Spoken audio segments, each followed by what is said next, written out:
Los Evangelios para sanar. Alejandro Jodorowsky. Capítulo 3. María y José. María es una joven que se ha casado con José. Naturalmente, este último es también muy joven, en forma contraria a como uno lo imagina. No es viejo. El Evangelio se toma la molestia de precisar con gran claridad que Zacarías era añoso. A la inversa, en ningún momento se especifica que José fuera anciano, solo lo dice la tradición popular. Evidentemente, esta tradición quiere que José sea un viejo, porque resultaría escandaloso que María viviera con un hombre. Se quiere que María habitara con un impotente, no con un varón. Sin embargo, José es un hombre joven y bello. De otro modo, ¿por qué esta joven tan hermosa y perfecta se iba a casar con un viejo impotente? ¿Qué haría con un abuelo? Y por otra parte, ¿por qué un anciano querría casarse con una joven virgen poseedora de este espíritu increíble, esta pureza y esta fuerza con que sabemos está dotada? Si alguien afirma lo contrario, que explique por qué José debe ser un vejete. Hacer de José un hombre acabado es despojarlo de toda su potencia. De hecho, se trata de un hombre joven y vigoroso, un adolescente en plena forma y poseedor de un perfecto aparato genital. Concebirlo de este modo me parece más procedente, más adaptado a nuestra época, puesto que son los jóvenes quienes van a producir el Cristo. Del mismo modo, y pensando en términos artísticos, no puedo más que concebirlo joven. Si yo escribiera el Evangelio, no repetiría uno de mis efectos dramáticos. Ya Zacarías es un anciano. ¿Por qué reiterar esta situación con José? Esto significaría que dos personajes importantes del Evangelio son hijos de ancianos y que únicamente los viejos pueden procrear a los profetas y a los dioses. Es mucho más bello concebir a José tan joven como María, o apenas un poco mayor que ella, y ambos en edad de casarse según la tradición judía de esa época. Si deseaban tener hijos, los judíos no esperaban a ser viejos para contraer matrimonio. Además, es hermoso que José sea joven y que no acepte cuando su mujer le dice: «Estoy encinta de Dios». Esto nos muestra que la amaba por completo. José provenía de la línea de David y habitaba en la ciudad de Belén, hacia el tiempo en que María era residente de Nazaret. Más tarde, para el censo, como se ve en Nacimiento y circuncisión de Cristo, Lucas capítulo 2, versículos 1 al 21, José se lleva a María a Belén. Vimos ya que Nazaret es una aldea casi imaginaria por ser uno de los puntos más pequeños del país. María no era oriunda de Belén. Por lo demás, no se habla de su familia ni se describe su árbol genealógico. María proviene de una familia anónima.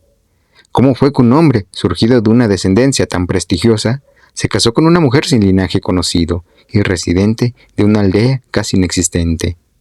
La respuesta es que estaba perdidamente enamorado de ella. Si José no hubiera amado tan completa, terrible, profunda y apasionadamente a María, la historia no tendría ninguna razón de ser. Es el más grande amor que la humanidad ha conocido. El amor de José y María es más grande que el de Romeo y Julieta. ¿En qué momento María comunica a José que está encinta? Apenas Dios la ha poseído. María sabe, por sentir la potencia sagrada en su cuerpo, que ya está encinta. Entonces, inmediatamente, emprende un viaje para visitar a Elizabeth y permanece con ella hasta el nacimiento de Juan, que tiene lugar 3 meses más tarde.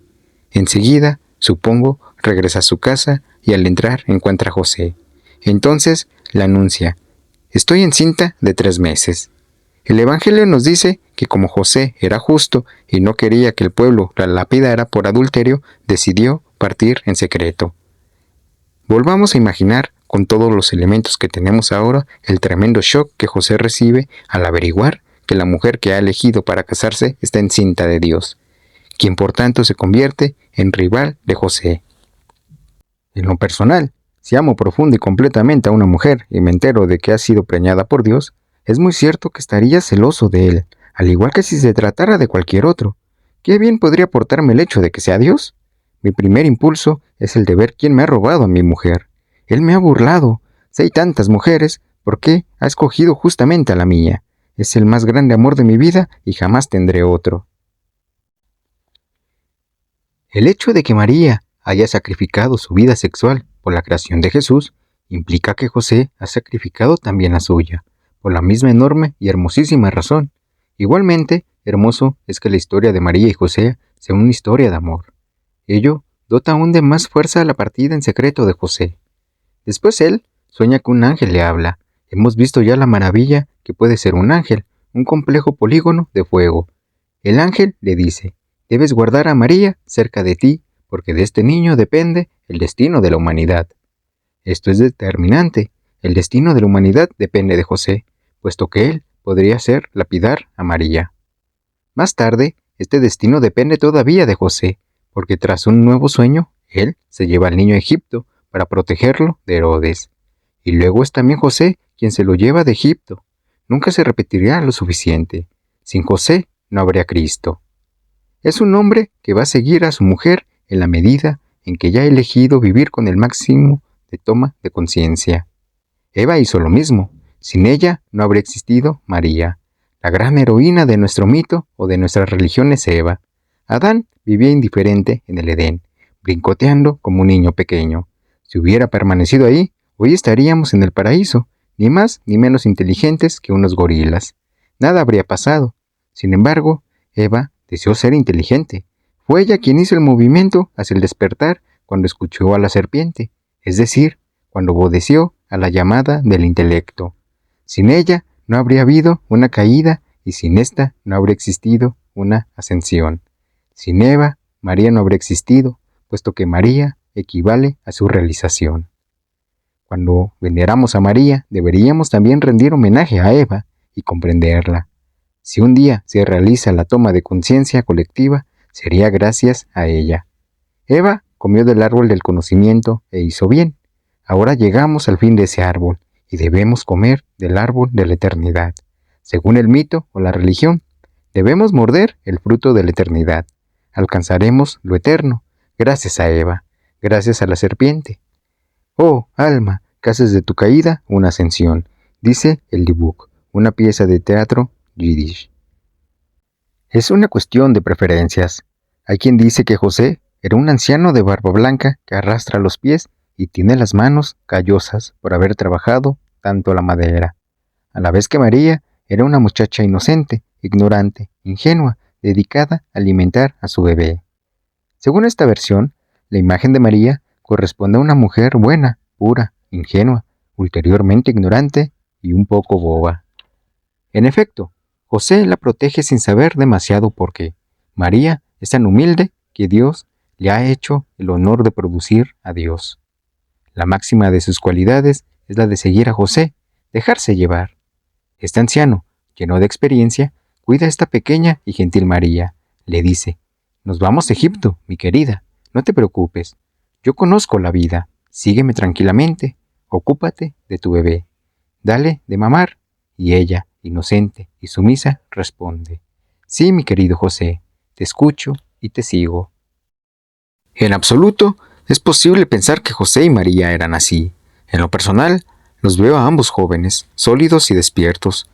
Veo a la Virgen María firme y fuerte. Es tan fuerte que ha engendrado a un Dios. Para ser capaz de llevar el poder entero de Dios en su vientre, hace falta que María posee una considerable energía física. Hace falta un vientre y unos ovarios plenos de energía, un útero poderoso y de una elasticidad indescriptible. Hacen falta buenas piernas y un pecho pleno de una leche maravillosa. Para alimentar a Dios, a María no podía faltarle la leche. No le iba a ofrecer un alimento ácido o envenenado, o uno que le causara urticaria. No, ella está plena de purísima leche y le proporciona absolutamente todo lo necesario. María es fuerte, no cultiva ningún temor, nadie la asusta. ¿Cómo María va a atemorizarse de cualquier cosa si ni siquiera se ha espantado ante el ángel Gabriel que se tiene ante Dios? Es una mujer que ha sido envuelta con la sombra del Señor. Esto es como un choque eléctrico comparable al de 3000 sillas eléctricas. Hay que imaginar el inconcebible placer que ella recibe en el curso de este suceso. El Espíritu Santo ha entrado en su corazón, que está abierto, y Dios entero se ha introducido en su cuerpo. El poder total la ha penetrado. ¿Podría una débil jovencita vivir un momento así? A mitad de esta sombra inconmensurable, por vez primera María ha sentido a la divinidad penetrando en cada una de sus células. ¿Será imaginable un placer más grande que el experimentado cuando el propio Dios entra en un cuerpo humano? Es indeterminable todo lo que esto representa. Cuando Dios ha entrado en los ovarios de María, ella no ofrece ninguna resistencia. La vagina está íntegramente humedecida, porque se trata de un ser normal que experimenta un deseo total. El corazón está completamente abierto, el cerebro totalmente vacío, nada de familia, de recuerdos, de nada. María no es sino carne abierta. Su corazón, su sexo, todo está abierto. En ese instante, Dios mismo ha invadido cada célula de su cuerpo, que debe haber experimentado un temblor inmenso. María debió dar prueba de una fuerza inconcebible para contener a este poder enorme. Así, en medio de una explosión de inconmensurable placer, María absorbe la divinidad en sus ovarios y queda encinta. La mujer que ha atravesado una experiencia semejante debía estar acompañada por un hombre igualmente fuerte. Este hombre era José. Él estaba listo a batirse contra Roma entera, contra el mundo entero. Estaba presto a guardar el secreto de este nacimiento durante toda la infancia de Jesús. Recordemos que si se hubiera sabido, el niño habría sido asesinado. José está más que dispuesto a defenderlo. Para ello, se lo lleva a Egipto, en cuanto recibe la orden. Pasan 10 años en el extranjero. ¿De qué vivieron durante este periodo? Del oro que les había ofrecido los magos. No era una pareja de pobres campesinos, poseían un cofre de oro, así como mirra e incienso, dos sustancias que valían su peso en oro, puesto que eran muy difíciles de encontrar. Cuando pienso en la Virgen, no puedo olvidar que actualmente existe un alto porcentaje de mujeres que no conocen el orgasmo cósmico. Lo peor es que esta frigidez femenina en nuestra civilización proviene de una mala interpretación de María, justamente la mujer que ha tenido el mayor orgasmo en la historia de la humanidad. Ha producido la más considerable cantidad de mujeres frígidas en el mundo. En el curso de mi trabajo con la psicogenealogía, me he encontrado con árboles genealógicos en que todas las mujeres se llaman María y los hombres José. Muy frecuentemente, llevar este nombre corresponde a una penuria sexual. En una mala interpretación de los evangelios, la Virgen María es representada frígida y José impotente. Esto ha generado dramas masivos, suicidios, neurostenias, alcoholismos, cánceres, tuberculosis, enfermedades cardíacas, etc. El drama de nuestra mitología mal interpretada, en la cual existe una concepción de la Virgen María sin sexualidad, ha provocado más muertes que Hitler. Familias completas han sido afectadas por este problema que, por lo demás, es el causante de estragos ecológicos y sociales, de vidas perdidas por personas que han carecido completamente de placer en la vida, por personas de sexos secos, de orgasmos precoces, etc. Si nos aplicamos a leer verdaderamente el mito al pie de la letra, encontramos sin lugar a dudas que ha sido María quien ha recibido el más grande placer en toda la historia humana. Si ha habido un ser que experimentara un orgasmo cósmico, ha sido ella. No puede, por tanto, ser el símbolo de la sequedad. Bien al contrario, ella es el símbolo de la mujer gozosa y satisfecha en todo su ser. Además, María va a realizarse en tanto que madre. Es lo que veremos a continuación. Visita de María a Elizabeth. Lucas capítulo 1, versículos 39 a 56. En aquellos días, levantándose María, fue deprisa a la montaña a lo alto del país, a una ciudad de Judá, y entró en casa de Zacarías y saludó a Elizabeth. Ya conocemos a Zacarías y a Elizabeth. ¿Dónde están luego de haber sido ayudados por el ángel del Señor para concebir un hijo? Después de que Elizabeth quede encinta, ella y su marido se esconden. Tienen vergüenza de decirlo. Zacarías no puede hacerlo, puesto que ha quedado mudo, y Elizabeth no osa mostrar su vientre, que comienza a abultarse. Elizabeth es tan añosa que normalmente debía morir por este embarazo. ¿Qué sucede para que ella sea capaz de resistir su estado y llevarlo a término? De hecho, todo su organismo ha rejuvenecido. Elizabeth es como un viejo árbol que se llena de savia nueva. Toda su carne ha sido renovada, ha tenido, al fin, el gozo de saber que era capaz de alumbrar. El milagro se ha producido. Elizabeth porta a su hijo y está plena de orgullo. No sabe que lleva a Juan, nadie se lo ha dicho, queda, pues, en un misterio. Zacarías sabe que ha sido ayudado y que no es tan poderoso como Elizabeth cree. Él no se siente orgulloso. Mientras que ella está formando al niño, Zacarías está formando su propio espíritu. Al principio no creyó, e incluso ante el ángel Gabriel mantuvo una duda. Su espíritu es puro, pero no perfecto. Así que durante los 9 meses en que Elizabeth crea a Juan, Zacarías se consagra a construir su propio espíritu, y también su fe, porque lo ha perdido. Sabe que tendrá un hijo, pero aún no está convencido. Así que pasa 1 mes, 2, 3, en el silencio y la total incomunicación. Sin embargo, Zacarías es un sacerdote. ¿Y qué hace un sacerdote judío a todo lo largo de la jornada? Discute las escrituras con los otros sacerdotes. Mas estando sordo y mudo, Zacarías no puede hacer esto. Se encuentra extraviado y ve a sus amigos estudiar la Biblia sin poderlos acompañar en esa actividad. Es incapaz de decir una sola palabra y de escuchar lo que sea. De este modo, pasa 9 meses en el silencio de Dios observando el vientre de su mujer. Está ahí, separado de la Torah, en la oscuridad y el silencio total, en el fondo de un pozo. Hay que imaginar con cuánta impaciencia debía esperar el nacimiento de ese niño para comprobar si todo aquello era verdad. Zacarías espera, pero carece de fe, y mientras no la tenga, no hablará. Elizabeth y Zacarías son una parte de nosotros. Si carecemos de fe, debemos sumergirnos en el silencio. ¿A qué corresponden Elizabeth y Zacarías en nuestro interior? Representan nuestra vieja vida, la desdicha de nuestra anciana vida, donde todo está bien, pero en la que carecemos de fe. Simbolizan todo lo que hemos vivido y el dolor por el que hemos pasado. Elizabeth es una mujer doliente y este sufrimiento va a servir para cierto fin. La parte que sufre en nosotros y que no ha recibido todo lo que esperaba es Zacarías. Hará falta que en algún momento esa parte se sumerja en el silencio y se decida a tener fe.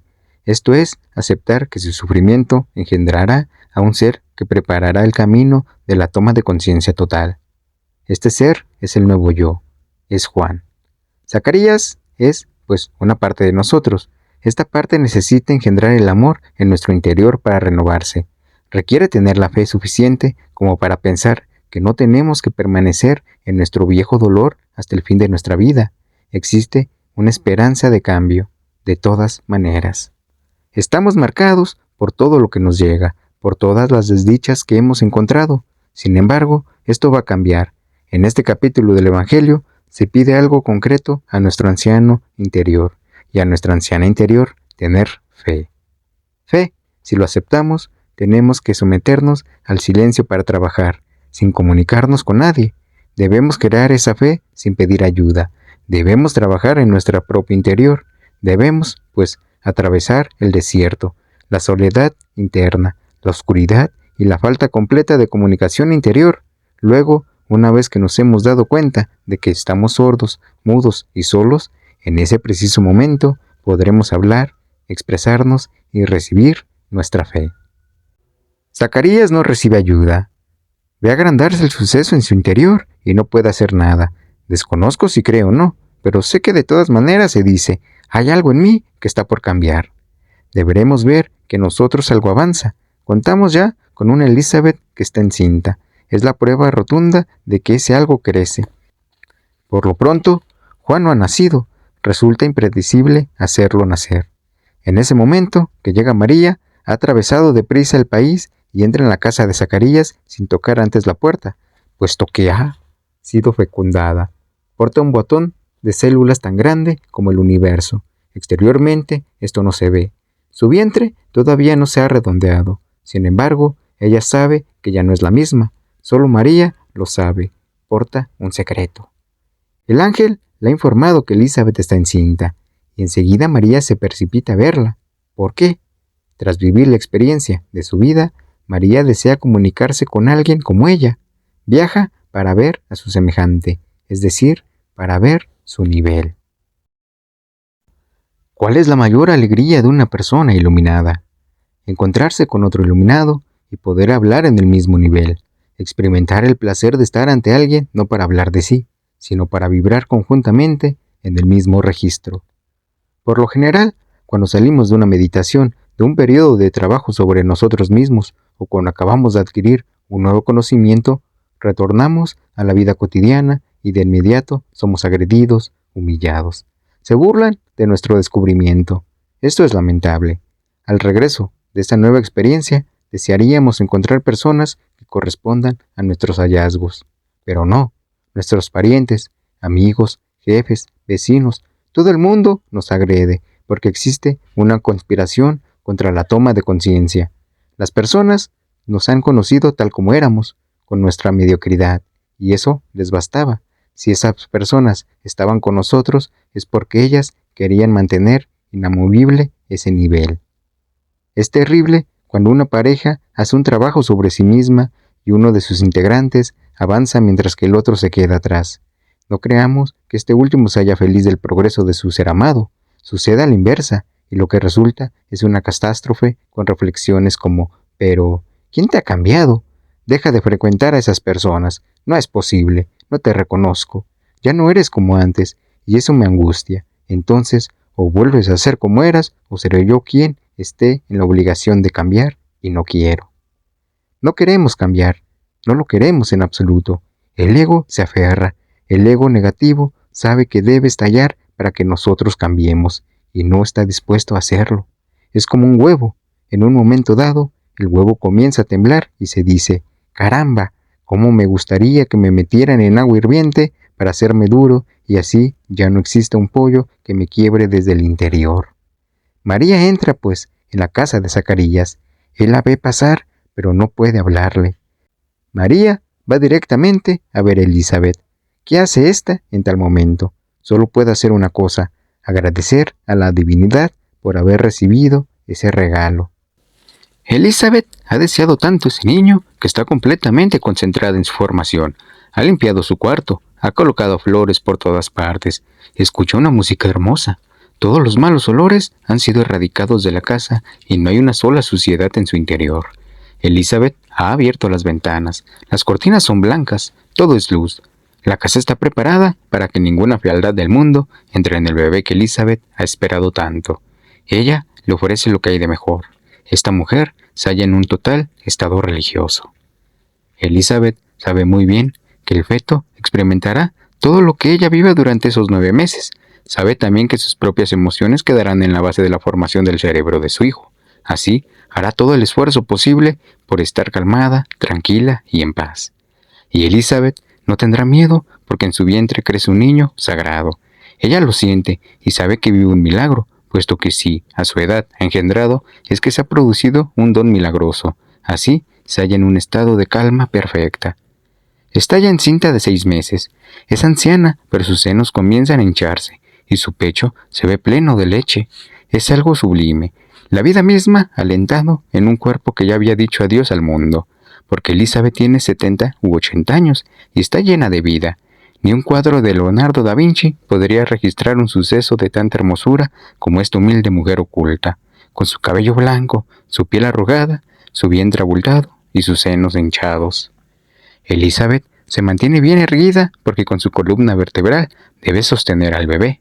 Para ello debe haber afirmado sus pies. Quizá ya no tiene dientes, se encuentra en un estado de completa euforia. Hay que percatarse de lo que representa el hecho de sentir la vida en un cuerpo viejo. Es fantástico, sin duda, lo más bello que se puede imaginar. En ese momento, ¿qué sucede? Por una parte, está la anciana plena de la nueva vida, y por otra, la joven de 15 años que ha sido penetrada por Dios entero y que lo porta en su cuerpo. Son, pues, 2 monumentos sublimes. La primera lleva a Juan, uno de los hombres más santos que ha existido, o igualmente podemos decir que es el más santo, puesto que es el primero en anunciar al Cristo. La otra lleva consigo la primera semilla de Jesús, la semilla que va a cambiar a toda la humanidad. María tiene el cambio total en su vientre. Esto quiere decir que lleva nuestra civilización entera y todas las civilizaciones venideras. Porta la revolución, la convulsión, la caída de un imperio. Estas 2 mujeres se miran. ¿Qué encuentro es este? Si quisiéramos hablar de un encuentro femenino modelo, helo aquí. Podremos pensar que ellas se criticarán o entrarán en competencia o que desearán averiguar cuál tiene mayor mérito. A partir del momento en que cruzan una mirada, se comprenden y se adoran, puesto que ambas han conocido un alto nivel de posesión. Y entró en la casa de Zacarías y saludó a Elizabeth. Y aconteció que cuando oyó Elizabeth la salutación de María, la criatura saltó en su vientre, y Elizabeth fue colmada por el Espíritu Santo. Profirió un gran grito y dijo: Elizabeth no sabe en absoluto lo que le ha sucedido a María. En su mundo personal está encantada, realizada, y no se conmueve por ninguna cosa. De súbito va a llegar una joven, inmediatamente su feto se pone a vibrar porque ha reconocido al Cristo. El feto de 6 meses habla a Elizabeth desde el interior. Por comunicación telepática ha presentido este punto increíble de luz. Como Juan viene a anunciar al Cristo, el feto sabe ya que Cristo ha encarnado en el vientre de María. Ello implica que ya, en el vientre de María, el feto conoce su finalidad, entonces se comunica, y la minúscula encarnación, que está plenamente consciente, envía una vibración. Resulta imposible afirmar que el Cristo no estaba consciente desde su primera célula, es la conciencia total. Así, el feto Juan absorbe completamente la conciencia total y se remueve en el vientre de su madre. Ella lo percibe y escucha la voz de su hijo que quiere decirle algo, y que en efecto le transmite un mensaje. Enseguida esta anciana, que es humilde y no está al tanto de nada, se pone a temblar de éxtasis y lanza un grito enorme. ¿Qué clase de grito es este? Una expresión de alegría. El texto dice que Elizabeth se encuentra colmada por el Espíritu Santo. Es pues un poder inefable el que la llena. ¿De dónde viene este poder? De su feto, puesto que el ángel había predicho que su hijo estaría lleno del Espíritu Santo. ¿Y de dónde viene este espíritu? Del otro vientre. Este emite vibraciones mientras que el otro las recibe. A la vez, ambas mujeres escuchan a sus respectivos fetos. Es la situación inversa a la de hoy en día, en que los fetos son obligados a escuchar a sus padres. En la actualidad, prácticamente nadie está a la escucha de su feto. Bien por el contrario, les imponemos todo. Les imponemos su árbol genealógico, su carácter, su neurosis, etc. ¿Quién en nuestra civilización escucha la voz de su feto? Nadie o casi nadie. Mientras está en el vientre, al niño no se le considera más que como una especie de renacuajo, puesto que no ha nacido, no existe. Lo vemos vivir y moverse, pero permanecemos en pleno delirio narcisista. Esas dos mujeres se saben portadoras de monumentos y los escuchan. Elizabeth, dice esta joven de 15 años que ha ido a visitarla, eres bendita más que todas las mujeres. ¿Más que cuáles mujeres? Más que todas las que han nacido y que nacerán. Elizabeth le dice, eres para siempre la más bendita de las mujeres de la humanidad. Sin embargo, no es Elizabeth quien habla, sino su feto. Son las primeras palabras de Juan. ¿Por qué se me concede esto a mí, que la madre de mi Señor venga a mí? La anciana, orgullosa de su hijo, reconoce de inmediato el milagro y se inclina ante esa joven, su pequeña prima de 15 años. Asistimos, pues, a un milagro de percepción. Comprendemos que el milagro de percepción consiste en percibir a María en cuanto la mira. Imaginémonos la fuerza que emanaba de María. No es un adolescente que llega con aire tímido, inocente y timorato. Quien abre la puerta es un ser que sabe, es un maestro, un verdadero maestro ante el cual todos los gurús del mundo se inclinarían como lo hace Elizabeth. Ante esta joven, todos los sabios del mundo se inclinan, todos los budas del mundo, todos los mohamas, todas las culturas, todos los romanos, todos los judíos. Si seguimos el mito, la humanidad entera se inclina ante este ser. La historia completa de la humanidad, todos los que han vivido y los que vivirán se inclinan. Nosotros mismos nos inclinamos ante esta joven encinta. Ella es el ejemplo de las mujeres encinta como debe ser el embarazo. Mientras las otras mujeres no engendran como ella la conciencia colectiva donde nacerá. Hace falta realizarlo, es decir, aprender a tener un bebé. Porque tan pronto como llegó la voz de tu salutación a mis oídos, la criatura saltó de alegría en mi vientre. El niño se remueve al oír el saludo de María. Hay que imaginar esa voz. ¿Podremos pensar que María se expresa con una voz nasal o con una voz atascada en la garganta o en el pecho? ¿Cómo es la voz de este maestro? ¿Tiene una respiración gangosa? ¿Su inspiración se detiene en la glotis o en el diafragma? Es un ser que respira la divinidad, respira el cosmos en cada una de sus respiraciones. María inspira hasta lo más profundo de sus ovarios porque Dios se encuentra ahí. En ese momento, María no piensa más que en alimentarlo. Completar su misión no existe. Para María, solo esta gota que se halla en su vientre y que no es para ella, existe. Si ella respira, pues es para oxigenar completamente su cuerpo. Inspira el cosmos hasta el más profundo de sus átomos y luego expira un aire perfumado que bendice. Está en plena unión con el cosmos, puesto que solo un ser cósmico puede portar a quien María lleva. Su voz, por tanto, es delicada. No hay ninguna diferencia entre María y su voz. Ella es su voz. Cuando habla, su voz entra en los oídos de Elizabeth y produce un cambio instantáneo en esta última. Dicho de otro modo, la voz de María hace elevarse instantáneamente el nivel de conciencia de Elizabeth, del mismo modo en que el Cristo mira a una persona y ésta se levanta y lo sigue, ya que ha hecho una transmisión por la mirada. Con su mirada entra en lo más profundo del ser que pecaba y automáticamente sube su nivel para que éste se convierta en un ser espiritualmente elevado. Al entrar en nuestros oídos, la voz de María penetra en nuestro corazón. Es imposible que la voz de este personaje mítico no alcance nuestro corazón. ¿A qué parte de Elizabeth se dirige una Virgen María como la que tratamos de concebir? María habla al cerebro, al sexo y principalmente al corazón de Elizabeth. María es una mujer de corazón. Cuando nos habla, nuestro corazón se pone a vibrar. Al oírla, tenemos la mayor alegría de nuestra vida. Es, pues, una conversación de amor.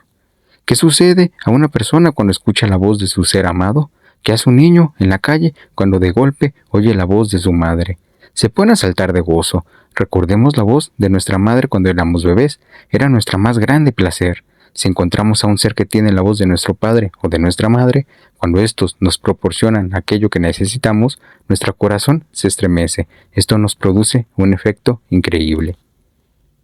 Las nuevas generaciones pueden experimentar esta alegría porque hoy tenemos la capacidad de conservar las voces o discos o cassettes. Así, los niños podrán vivir esta enorme emoción. Podrán preguntarse cómo eran las voces de mi padre o de mi madre hacia la época en que nací y escucharlas de inmediato. Podrán oír a su padre diciéndoles: te hablo a partir de esta grabación que escucharás dentro de 20 años. Hablo a tu futuro. Quiero que sepas que yo estaba ahí desde el primer segundo de tu nacimiento. Y también desde el primer segundo de tu concepción. Yo te esperaba, estaba consagrado a recibirte, estaba al lado de tu madre, cuando saliste de su vientre, caíste sobre mis rodillas. Hoy estoy cerca de ti y espero estarlo todavía cuando escuches esta grabación. Si ya no estoy cerca de ti, sabe que mi voz me contiene todo entero, es lo mejor de mí, te la transmito porque puede ayudar a tu desarrollo y a que alcances la conciencia universal. O podrán escuchar a su madre: mi pequeño, te di lo mejor de mi sangre y de mi ser. Parirte fue para mí el más grande placer del mundo. No hubo ninguna lucha entre tú y yo. Trabajamos juntos en tu nacimiento. No tuviste necesidad de batirte contra mí para nacer. No fue un enfrentamiento. Los dos, tú y yo, en presencia de tu padre, hicimos el esfuerzo juntos y saliste de mí. Tu salida no fue ni una ruptura ni una separación. Fue como un proceso de prolongación porque en la vida, hijo mío, no hay ruptura ni separación. Todo es un proceso continuo. Nada comienza, nada termina. Soy, pues, una parte de tu proceso. Estoy feliz de que puedas escucharme en el futuro. Espero estar ahí. Si no, sabe que por mi voz te transmito todo mi amor. Espero que un día este amor que te doy con mi voz pueda servirte para atravesar las tinieblas si estás en la oscuridad, o a recibir todavía más luz si estás en lo luminoso. Podemos darnos cuenta de lo que escuchó Elizabeth cuando María le habló. ¿Dónde estaba la raíz de la voz de María? En su vientre, en el Dios que ella portaba. Su Dios interior era Dios. Él hablaba a través de ella. María no necesitaba decir tales o cuales palabras, era suficiente con que hablara. Porque tan pronto como llegó la voz de tu salutación a mis oídos, la criatura saltó de alegría en mi vientre. La voz de María llega hasta el feto de Elizabeth. Esto indica que toda voz debe alcanzar la raíz misma de la persona a quien se dirige. Cuando nos comunicamos con alguien, debemos establecer contacto con la edad que ese alguien tiene en el momento de la conversación, pero también debemos comunicarnos con su bebé, porque cada uno de nosotros lleva hasta la muerte al niño pequeño que ha sido. De este modo, tenemos que comunicarnos aceptando todas las edades que posee la persona con quien conversamos. Un ser humano no se reduce a lo que emana de él en el momento en que está comunicándose con nosotros. Nos dirigimos a ese momento, pero aún más a su bebé, a su anciano y a todas las edades que existen entre estos polos. Nos dirigimos incluso a sus reencarnaciones precedentes y futuras. ¿Por qué no decir que las hay? Así, tenemos conciencia del hecho de que el otro no está fijo, sino de que es un ciclo infinito. Cara a cara con el otro, debemos estar llenos de paciencia, de tolerancia, de benevolencia y de esperanza, porque nos sabemos incapaces de juzgar con base en el instante presente. Ello es imposible. Hace falta ser capaz de ver el proceso completo del interlocutor y tal proceso no se limita al instante en que lo podemos ver. Qué maravilla ver un proceso, ver al otro y al mismo tiempo contemplar a su bebé, a su anciano, su nacimiento, su muerte y su renacimiento. Cuando uno llega a esto, comprende lo que significa comunicarse con una persona, verla completamente, ver su vida entera, su vida fetal, su nacimiento y ver también su muerte, su renacimiento, aquello en que se va a convertir y los caminos que seguirá para llegar a ser conciencia cósmica. Todos vamos a ser un ángel Gabriel. Es un estado que nos espera en nuestro proceso. Nos preparamos. Cuando vengamos a anunciar al nuevo Cristo, estaremos llenos de luz, de espirales, de movimientos, de vibraciones.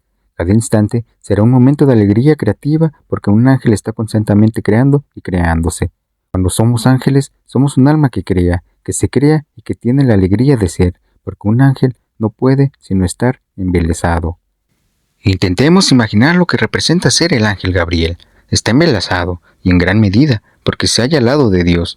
¿Un ángel podrá llegar triste y desengañado a hacer la anunciación a María? Al contrario, es el gozo de ser el mensajero de Dios, de poder tenerse ante Él sin calcinarse. Si existe alguien en la plena alegría, es un ángel. Cuando vemos a un ángel, al principio nos atemorizamos, entonces nos dice, no tengas miedo, y de inmediato perdemos el temor y comenzamos a reír porque estamos alegres. Es la risa total. He ahí en lo que consiste ser un ángel. Todos seremos ángeles, sin duda alguna. Es claro que un día reiremos a carcajadas. Se dice que esta será la iluminación. A veces, cuando los monjes se iluminan, su primera reacción es reír, expresar y experimentar su alegría de vivir. La alegría de vivir. En tanto artista, recibo la oportunidad de tener momentos de alegría creativa y también a de ver a alguien transformarse y realizarse. Cuando vemos a alguien sanar, es la alegría total. ¿No hemos experimentado alegría cuando alguien gana mucho dinero o se realiza o se ilumina? El estado de alegría es el gozo por el otro. No es la alegría por nosotros, puesto que la experimentaremos.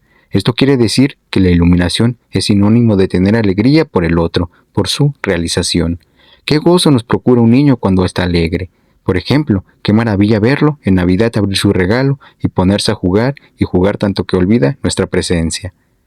Está concentrado en su juego que no nos ve. Se halla en el gozo completo y nuestra alegría personal consiste en haberlo procurado la suya, incluso si en ese momento no tenemos ninguna significación para el niño. Qué regocijo para un hombre el procurar un orgasmo a una mujer que había sido frígida durante casi toda su vida. Es verdaderamente gozoso liberar a alguien, la alegría de abrir una prisión y dar la libertad a alguien que estaba aprisionado, la alegría de sanar a un animal que sufre, la alegría de dar leche a un gato abandonado y verlo beber. Son alegrías indecibles. Elizabeth alaba a María. Y bienaventurada tú, la que has creído. Cuando creemos, somos bienaventurados. Creer hace mayor bien que no creer. Enseguida, las dos mujeres caen en éxtasis y María se pone a cantar un largo poema de alegría. Ambas están iluminadas. Engrandece mi alma al Señor, y mi espíritu se regocija en Dios, mi Salvador, porque Él ha fijado su mirada en su humilde sierva. Pues he aquí que en adelante todas las generaciones me dirán bienaventurada, porque el Todopoderoso ha hecho por mí grandes cosas, santo es su nombre. Su bondad se extiende de generación en generación sobre quienes le temen. Él interviene con toda la fuerza de su brazo, dispersó a los hombres de pensamiento orgulloso, arrojó de sus tronos a los poderosos y exaltó a los humildes. A los hambrientos colmó de bienes, y a los ricos devolvió las manos vacías. Él socorrió a Israel, su siervo, recordando la misericordia, de la cual habló a nuestros padres, en favor de Abraham y de su descendencia para siempre. María permaneció con Elizabeth cerca de 3 meses, después se volvió a su casa. Elizabeth estaba encinta de 6 meses cuando María llegó a visitarla. Podemos pensar que esta última se quedó a su lado hasta el parto de Elizabeth. Como Cristo está presente en el momento en que Juan sale del vientre de Elizabeth, lo primero que Juan ve es el vientre de María, aún antes de mirar a su propia madre. Es evidente, puesto que él viene a anunciar a Dios y Dios está ante él, esperándolo. Juan establece un contacto telepático con Cristo y ambos se comunican de nuevo, y es así como se ratifica la unión. Nacimiento y circuncisión de Juan el Bautista. Cuando a Elizabeth se le cumplió el tiempo de su alumbramiento, dio a luz un hijo, y cuando oyeron los vecinos y los parientes que Dios había engrandecido para con ella su misericordia, se regocijaron con ella. En el momento en que nace Juan, todos los vecinos y parientes acuden y se maravillan del hecho de que la anciana Elizabeth tenga un niño. Ella se convierte en la curiosidad de la comarca, es un fenómeno que todos llegan a celebrar. De hecho, no saben a quién están festejando. Esto es el secreto. Y menos aún, saben que Dios está entre ellos. Supongamos que en secreto una mujer encinta de Dios está en una asamblea. Nadie lo sabe y sin embargo ninguno puede estar triste, precisamente porque el resplandor de Dios no permite la tristeza a su alrededor. Es lo que sucede en este alumbramiento. María, una mujer que lleva en su vientre al Creador del universo, está presente. Así, todo resplandece de energía y todos se alegran sin saber bien por qué. No están conscientes de estar ennoblecidos por Dios, pero, como son todos religiosos, se encuentran en pleno éxtasis. ¿Cuál sería nuestro estado anímico si una mujer encinta del Mesías llamara a nuestra puerta? ¿Preguntaríamos quién es el Padre? No. ¿Acaso palparemos un poco su vientre y ello nos haría el efecto de 1000 hongos alucinógenos? Entraríamos en un verdadero viaje, flotaríamos, por primera vez en nuestra vida, conoceríamos un estado percibido por muy pocas personas. Es el estado en que ya no se tiene miedo. Muy pocas personas conocen eso que se llama la paz, la serenidad. Ello se manifiesta de este modo. De súbito no tenemos ningún problema intelectual o emocional, ningún deseo insatisfecho y ninguna necesidad material. No tenemos miedo de morir ni temor al futuro. Estamos completamente en el instante, flotamos y vivimos con el universo. Nos hallamos en una paz total. Carecemos de dudas y no nos planteamos ninguna meta. Ya no tenemos la agresión o la falta de cualquier cosa. Estamos ahí por completo, en el instante, en la paz total, en el absoluto relajamiento, sin angustias, ni temores, ni preocupaciones. Durante el nacimiento de Juan, toda la asamblea se halla en esa paz. Enseguida María se va y Elizabeth permanece con el niño. Aconteció que al 8º día vinieron para circundar al niño y querían llamarlo con el nombre de su padre, Zacarías. La costumbre era otorgar al niño el nombre del abuelo y no el de su padre. Sin embargo, Zacarías era tan viejo que la gente pensó llamar así al recién nacido. Entonces su madre tomó la palabra. No, se llamará Juan. Es en verdad un milagro porque nadie ha dicho a Elizabeth cuál debe ser el nombre del niño. El ángel lo había indicado en el templo a Zacarías, pero como éste se hallaba mudo, no lo había podido comunicar. Así que por ella misma, Elizabeth dice, no, se llamará Juan. Esto indica que el propio feto le ha dictado su nombre. Jesús ha sido nombrado por el ángel Gabriel, poco después de su nacimiento. Lucas, capítulo 2, versículo 21. Hay una frase precisa. Cumplidos los 8 días para circuncidar al niño, le pusieron por nombre Jesús, el cual le había sido puesto por el ángel antes de que fuese concebido. Esto quiere decir que cada uno de nosotros tiene un nombre antes de su concepción. Ningún ser humano nos dará este nombre verdadero, solo Dios puede otorgarlo. Esa es la perfección. Cuando aceptamos que alguien nos bautice y nos ponga nombre, lo reconocemos como nuestro Creador. El nombre que cada quien tiene antes de su concepción no proviene de su árbol genealógico. Lo que más comúnmente sucede es que los padres no son perceptivos, procrean hijos por X razones que no tienen ninguna relación con el motivo normal que consiste en obedecer la ley divina y crear un ser que irá por el mundo para aumentar la conciencia cósmica y realizar al nuevo Cristo. Cuando se procrea un hijo con objeto de que no sirva de muleta o de prótesis, o por deber, o por problemas sexuales con las generaciones procedentes, ese hijo tendrá un nombre antes de su concepción, pero tal nombre no será creado por los abuelos. Lo habitual es repetir y repetir el nombre de todos estos nudos neuróticos que existen en el árbol. A veces, el inconsciente hace bromas con los nombres. Por ejemplo, una mujer se casa con un Pascual. Enseguida, ella se divorcia y se vuelve a casar con otro Pascual. O bien, una mujer tiene una pequeña fijación con su padre que se llama Emilio. Los años pasan y ella toma por amante a un hombre que se parece físicamente a su padre y que también se llama Emilio. A veces son bromas siniestras, como en el caso de un hombre que se llamaba Landru y que se casó con la señorita Dufour. Hay que darse cuenta de las vergüenzas, trifulcas y problemas que pueden surgir de un apelativo. Conozco a un hombre, Pierre Roger, profesor de Kendo, el arte del sable japonés. Sus iniciales son, pues, P.D. Cuando quiso grabarlas en un anillo, el joyero se rusó y escribió D.P. convirtiéndolo justamente en un maestro de la espada. Sea lo que sea, hay que imaginar la increíble distracción de los padres. Uno piensa que las repeticiones de nombres son resultados del azar, pero, de hecho, todo esto funciona como una trampa diabólica. Cualquiera puede darse cuenta al estudiar los nombres de su árbol genealógico. Son como el inconsciente, en ellos encontramos todos los secretos. Conozco el caso, inaudito, de un emigrante que comenzó en la miseria, logró comprar un asno, luego otro, más tarde toda una recua y después una flotilla de camiones. Hizo fortuna y esta fue heredada a sus descendientes. Todas las mujeres de esta familia se llaman Anne, Vivian, Lilian, Marianne. Los asnos están por todas partes. Es importante ver cómo funciona el nombre que hemos recibido. ¿Es nuestro nombre verdadero o un apelativo enfermizo dado por un árbol insano? ¿Vivimos nuestra vida o la de otro a causa del nombre que nos han impuesto? ¿Nos llamamos como un tío que se suicidó? ¿Como una abuela que murió en un parto? ¿Como un hermano que murió siendo bebé? Lo que resulta atemorizante es que nos enamoramos de nombres y de profesiones, independientemente de la posición económica. Observamos muy bien los nombres de personas con quien hayamos tenido relación. Busquemos conocer los nombres de sus parientes y veremos cómo esto se repite. Y sobre todo, cuidado si nos llamamos René. Generalmente, este nombre viene después de la muerte de un miembro de la familia. Un René nace para tomar el sitio y llenar el hueco dejado por el desaparecido. En realidad, portamos nuestro nombre en las células. Tenemos un nombre que no es personal. Queda nuestra responsabilidad bautizarnos a nosotros mismos un día. Es nuestro Dios interior quien debe hacerlo. Hay que relajarse y bautizarse diciendo, mi nombre es. Puede ser que, debido al azar, el nombre sea recibido por los padres antes del nacimiento del niño, como sucede a Zacarías y a Elizabeth. Esto no es imposible.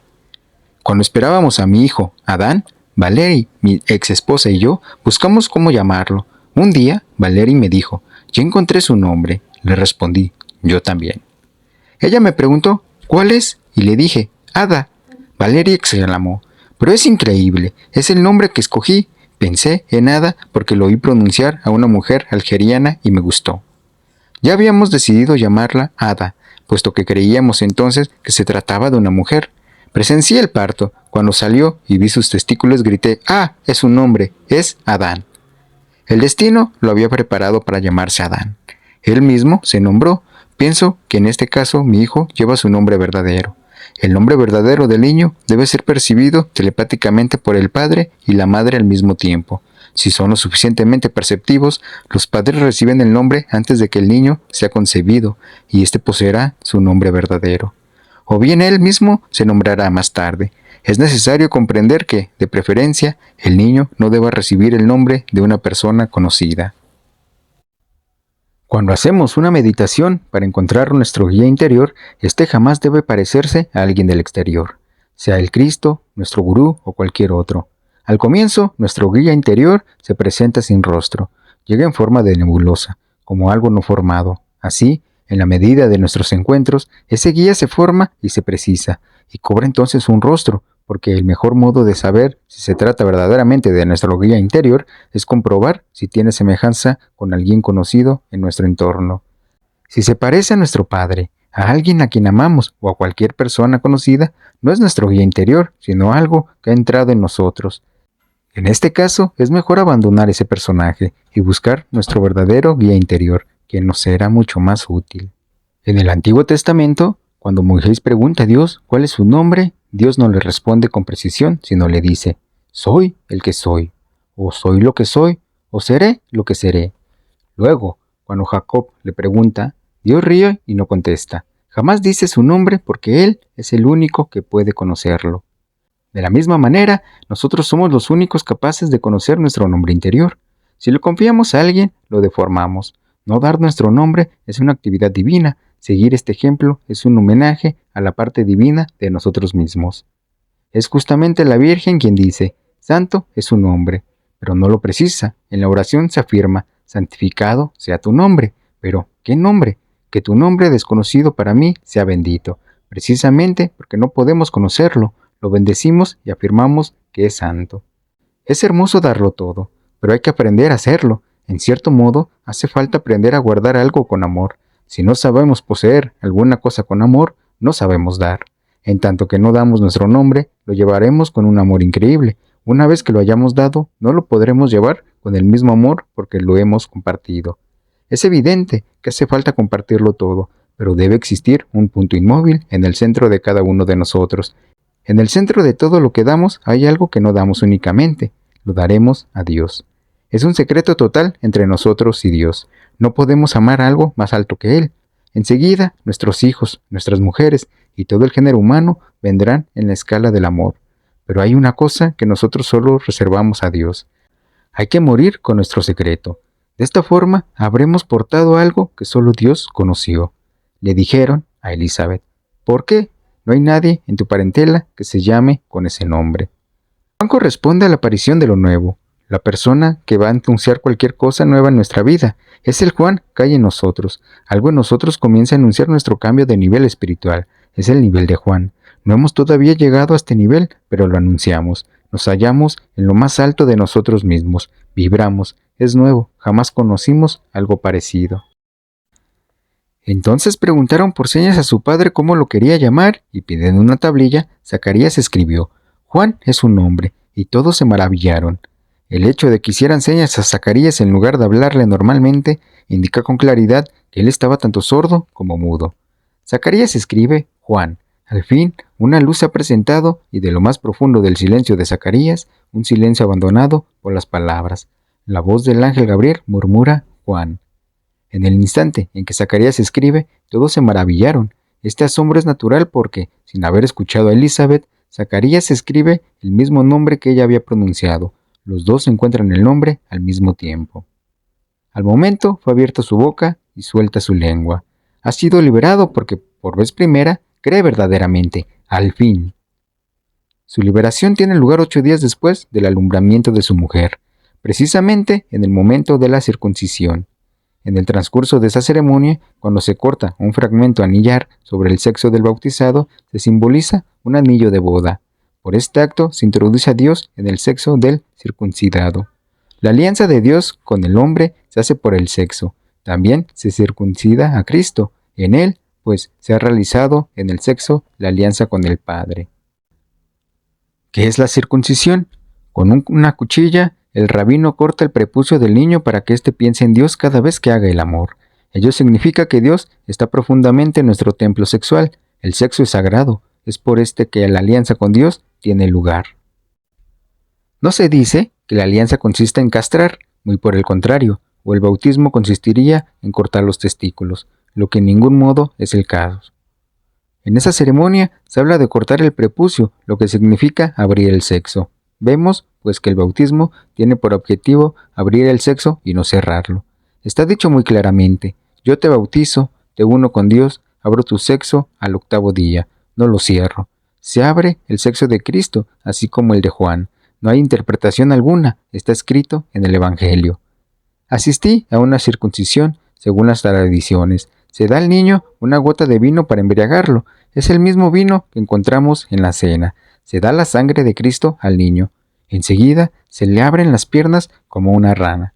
Todos oran. 10 hombres están ahí, representados por ello. Toda la comunidad asiste a esta ceremonia. Es un asunto de hombres. Las mujeres se hallan detrás. Se corta el prepucio el 8º día, cuando un nuevo ciclo comienza. No sé qué sucede en el nivel de la circuncisión de la sangre, pero ese día se sangra muy poco. El niño prácticamente no pierde nada de sangre, está embriagado, en estado de embotamiento.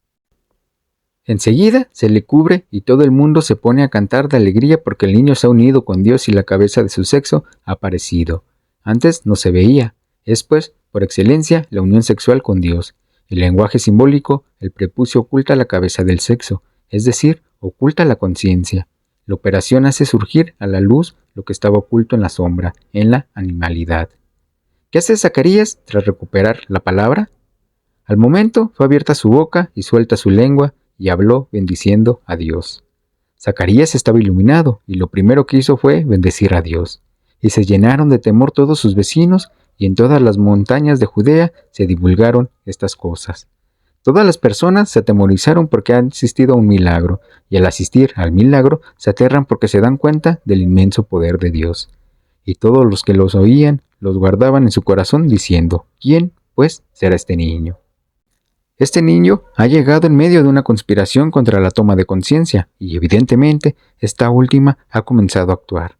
La gente se dice, ¿quién pues será este niño? Si ya en su nacimiento ha obtenido este milagro, ¿en qué se convertirá en el futuro? Nos hará salir de nuestra mediocridad y también por ello todos tienen miedo. Juventud de Juan el Bautista, Lucas capítulo 1, versículo 80. Y el niño crecía y se fortalecía en espíritu, y estuvo en los desiertos hasta el día de su manifestación a Israel. Para mí, ir al desierto posee una cierta significación. Una vez seguí un entrenamiento en grupo, participamos en una enseñanza intensiva de meditación, nos fuimos al desierto. Nos encerramos 7 días en nuestra casa, estábamos desnudos, sin libros, sin radio, sin televisión ni teléfono, sin ninguna actividad y también sin elementos a mirar, es decir, sin un símbolo a la vista, nada, comiendo lo mínimo, sin llamar a un amigo.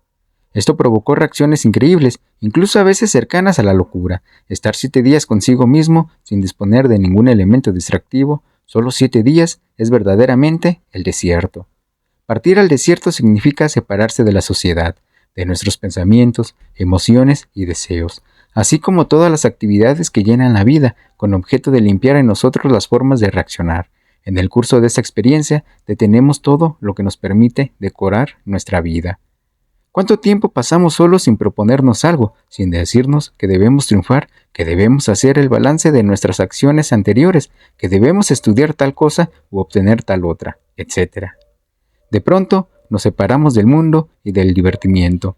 No hacemos ningún ejercicio o lo que sea.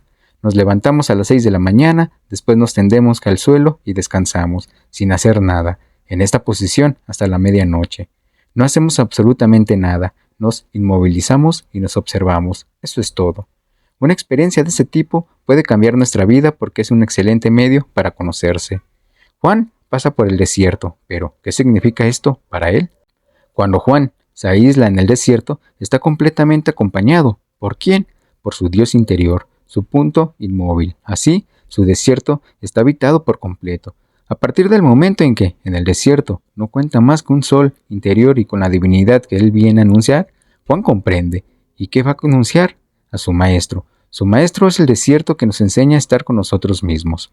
Juan va, pues, a enunciar lo que ha aprendido después de haber pasado por el secreto. Nosotros también, antes de enseñar o tratar de sanar a los otros, debemos pasar por el secreto. Debemos atravesar el desierto. Debemos tener bien vivida la soledad y estar perfectamente con nosotros mismos. Es maravilloso ver que Juan atraviesa por esta escuela. El propio Cristo pasa 40 días en el desierto, no necesita más. En cambio Juan pasa ahí toda su juventud. Aprende a sobrevivir, ha fortalecido su espíritu, se ha hecho sabio. A partir de entonces puede ya anunciar. Nosotros, para ser Juan, debemos aprender a fortalecernos y a conocernos en la soledad, porque solo entonces seremos capaces de dar.